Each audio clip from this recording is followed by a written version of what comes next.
সুপ্ৰভাত বন্ধুসকল, সম্প্ৰতি অসমৰ আটাইতকৈ চৰ্চিত এটা বিষয়, আটাইতকৈ চৰ্চিত যিটো বিষয়বস্তু সেইটো হৈছে ৰেজাউল কৰিম চৰকাৰ। আমছুৰ প্ৰাক্তন সভাপতি ৰেজাউল কৰিম চৰকাৰ ডাঙৰীয়াৰ যি কংগ্ৰেছত যোগদান কৰি যিটো বক্তব্য প্ৰদান কৰিছিলে, যি সমন্বয়ৰ বাৰ্তা তেওঁ দিছিলে, সেই সমন্বয়ৰ বাৰ্তা লৈ অসমত এটা অতিকে চৰ্চা বিষয় হৈ পৰিছে। বিৰোধী দলপতি দেৱত শইকীয়াই তেওঁৰ বিষয়ে মন্তব্য দিবলৈ গৈ কেতবোৰ কথা তেওঁ ক'লে, যিখিনি কথা মই এগৰাকী সচেতন যুৱক হিচাপে বা আমছুৰ প্ৰাক্তন এগৰাকী সৈনিক হিচাপে হজম কৰিব পৰা নাই, যাৰ কাৰণে মই প্ৰতিক্ৰিয়া ব্যক্ত কৰিব ওলাইছোঁ। বন্ধুসকল, আমি সকলোৱে জানো আমছুত 8 বছৰ কাল সভাপতি হিচাপে নিজে সেৱা আগবঢ়ায় আৰু সামগ্ৰিক আমছুত জীৱনৰ 22টাকৈ বছৰ এই সংখ্যালঘু জনগণৰ সহিতে সামগ্ৰিকভাৱে অসমীয়া জাতিৰ হৈ ৰাতি দিন একাকাৰ কৰি কাম কৰিলে ৰেজাউল কৰিম চৰকাৰে। আনুষ্ঠানিকভাৱে তেওঁ আমছু এৰি কংগ্ৰেছত যোগদান কৰিছিল এটা সমন্বয়ৰ বাৰ্তা আৰু বৰ অসম গঢ়াৰ সপোন লৈ চাউলুং চুকাফাই গঢ়ি থৈ যোৱা যি বৰ অসম, বৃহত্তৰ অসমীয়া জাতি, শংকৰ ৰাজানে গঢ়ি থৈ যোৱা বৃহত্তৰ অসমীয়া জাতিটোক আগুৱাই লোৱাৰ উদ্দেশ্যে তেওঁ ধৰ্মনিৰপেক্ষ দল তথাকথিত ছেকুলাৰ দল কংগ্ৰেছত যোগদান কৰিছিল। তো সেই যোগদান কাৰ্যসূচীত নিজৰ বক্তব্যত দুটামান কথা তেওঁ কৈছিলে।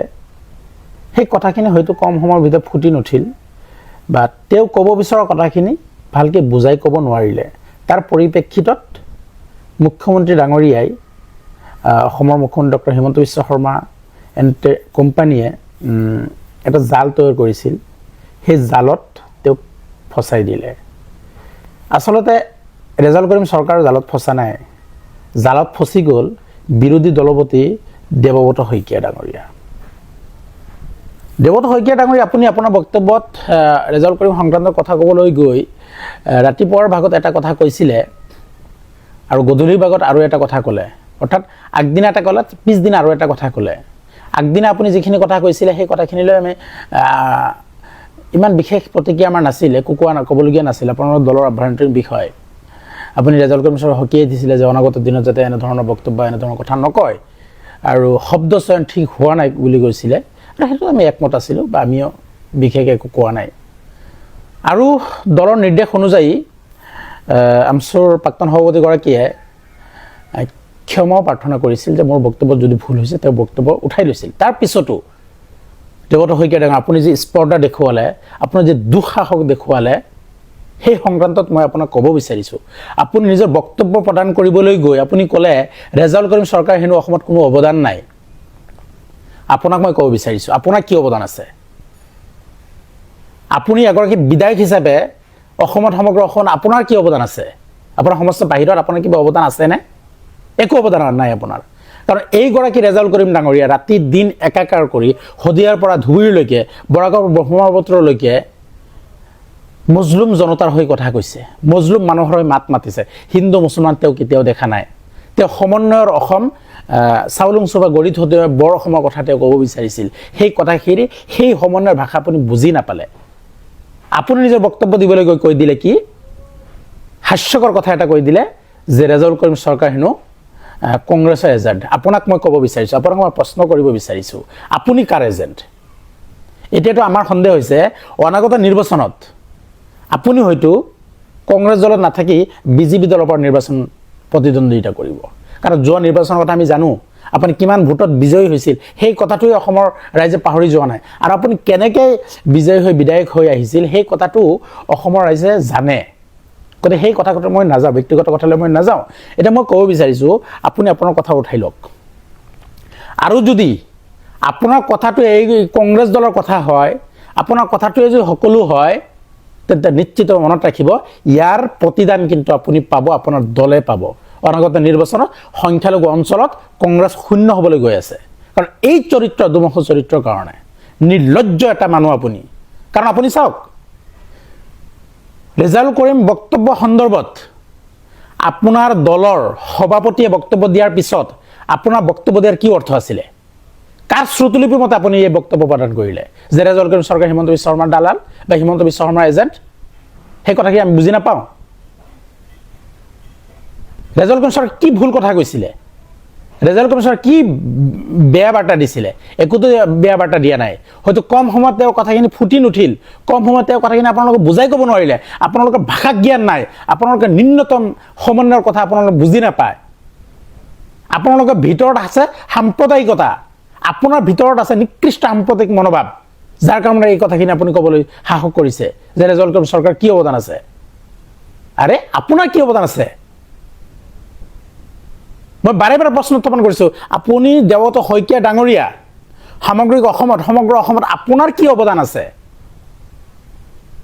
এই সংখ্যালঘু অঞ্চলত মানুহ যেতিয়া বিপদত পৰিছে, এই সংখ্যালঘু মানুহ যেতিয়া ৰাতি দিন এই এন্ধাৰৰ মাজত, এই ঠাণ্ডাৰ মাজত যেতিয়া ন্যূনতম যিখিনি মানৱ অধিকাৰ আছে, মৌলিক অধিকাৰৰ পৰা বঞ্চিত হৈ যে ককবকাই আছিলে, তেতিয়া আপুনি মনত ৰাখি এচি ৰুমত বহি টোপনি মাৰি আছিলে। তেতিয়া কিন্তু এইগৰাকী ৰেজাউল কৰিম চৰকাৰে গোটেই ৰাতি দিন একাকাৰ কৰি ৰাইজৰ মাজত কাম কৰিছিল। সেই কথা আপুনি পাহৰি গৈছে। আপুনি নাজানে, আচলতে আপুনি নাজানে নহয়, আপুনি জানে, কাৰণ আপোনাৰ মনৰ ভিতৰত, আপোনাৰ হৃদয়ৰ মাজত নিকৃষ্ট সাম্প্ৰদায়িক মনোভাৱ আছে। আৰু নহ'লে আপুনি বিজেপিৰ হিমন্ত বিশ্ব শৰ্মাৰ এজেণ্ট হৈ আপুনি নিজে কাম কৰি আছে। আপুনি পাহৰি গ'ল নেকি? আপোনাৰ এই দলৰ ওপৰত প্ৰতিটো ৰাজ্যসভা, প্ৰতিটো ৰাষ্ট্ৰপতি নিৰ্বাচনত বিগত কেইটামান নিৰ্বাচনত আপোনাৰ দলৰ ওপৰত প্ৰশ্ন উত্থাপন হৈ আহিছে যে আপোনালোকে বিজেপিক ভোট প্ৰদান কৰিছে, বিজেপি প্ৰাৰ্থীক আপোনালোকে জিকাইছে। এতিয়া মই ক'ব বিচাৰিম যে কংগ্ৰেছৰ ভিতৰৰ পৰা ৰাজ্যসভা আৰু ৰাষ্ট্ৰপতি নিৰ্বাচনত যোনে ভোট প্ৰদান কৰিছে সেইবোৰৰ আপুনি নিজে ভোট দিছিলে, যাৰ কাৰণে গৌৰৱ গগৈ ডাঙৰীয়া ৰেজাউলক পৰামৰ্শমূলক সকিয়নি দিছে, সকিয়নি দিয়ে কথাখিনি শেষ কৰিছে। তেওঁ কৈছে ৰেজাউল ভুল বাৰ্তা দিয়া নাছিল, ভাল কথা ক'বলৈ গৈ তেওঁৰ উপস্থাপন ভুল হৈছিলে। সেই কথাখিনি তেওঁ ৰেজাউল কৰিম চৰকাৰ উঠাই ল'ব লাগে, আৰু তেওঁ উঠাই লৈছিলে, তেওঁ ক্ষমা প্ৰাৰ্থনা কৰিছিলে, কথাখিনি ইয়াতে শেষ আছিল। কিন্তু তাকে সেই তিলটোক তাল বনাবলৈ গৈ আপুনি কথাটো আৰু আগুৱাই লৈ গ'ল। অৰ্থাৎ এই কংগ্ৰেছ দলৰ ভিতৰত কোনো ধৰণৰ অনুশাসনমূলক ব্যৱস্থা নাই। এই কংগ্ৰেছৰ ভিতৰত, আজিৰ কংগ্ৰেছ, অসম প্ৰদেশ কংগ্ৰেছৰ ভিতৰত কোনো ধৰণৰ নিয়ম নীতি নাই, যাৰ কাৰণে সভাপতিৰ বক্তব্যৰ পিছতো আপুনি দেৱত শইকীয়াই আকৌ বক্তব্য প্ৰদান কৰি পৰিৱেশটো বিনষ্ট কৰিলে। আৰু ইয়াতকৈ হাস্যকৰ কথা কি জানে?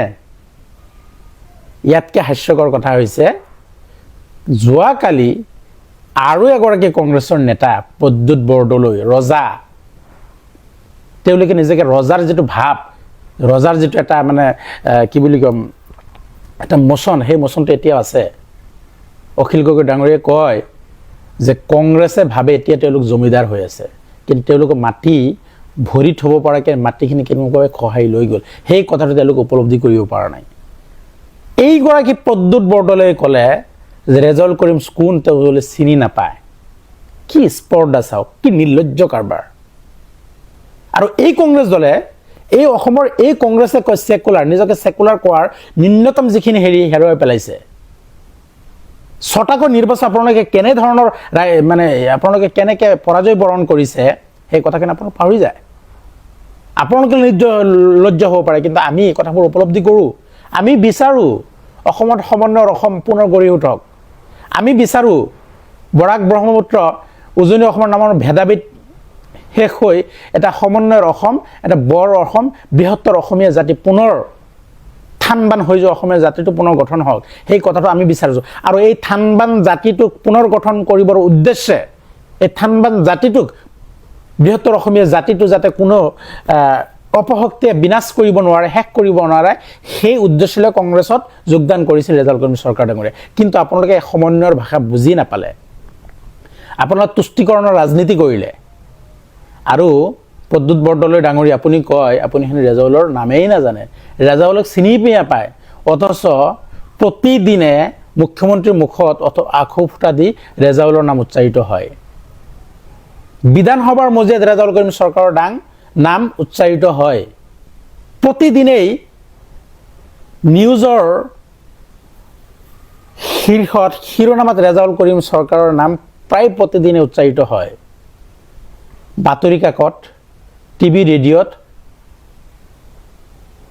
এইগৰাকী ৰেজাউলৰ কাৰণ চৰ্চা হয়। তাৰপিছত আপুনি জানে আচলতে আপুনি কোন গ্ৰহৰ প্ৰাণী, আপুনি আচলতে কোন গ্ৰহৰ প্ৰাণী। ৰজাৰ যিটো ভাৱ যে এতিয়াও দেখুৱাই ঠাই আছে, ৰজা এই জমিদাৰী কৰিবৰ কাৰণে মাটিডোখৰ আছেনে নাই। মনত ৰাখিব, আপুনি প্ৰদ্যুৎ বৰদলৈ আজি যদি দ্বিতীয়বাৰৰ কাৰণে নেতা হৈ আছে, সাংসদ হৈ আছে, একমাত্ৰ সংখ্যালঘু মানুহৰ চাবগা বুলি কৈছোঁ, সংখ্যালঘু মানুহৰ কৰোণাৰ কাৰণে আপুনি আজিৰ তাৰিখত হেৰি হৈছে। এইগৰাকী ৰেজাউল কৰিম চৰকাৰৰ কৰোণাৰ কাৰণে, দয়াৰ কাৰণে আপুনি সাংসদ হৈ আছে। মনত ৰাখিব, সাংসদ নিৰ্বাচন এই সংসদীয় নিৰ্বাচনৰ সময়ত আপুনি কিন্তু আহিছিল এইগৰাকী ৰেজাউল কৰিম ওচৰত সহায় বিচাৰি যে আমাক সহায় কৰক, আৰু আমি সহায় কৰিছিলোঁ।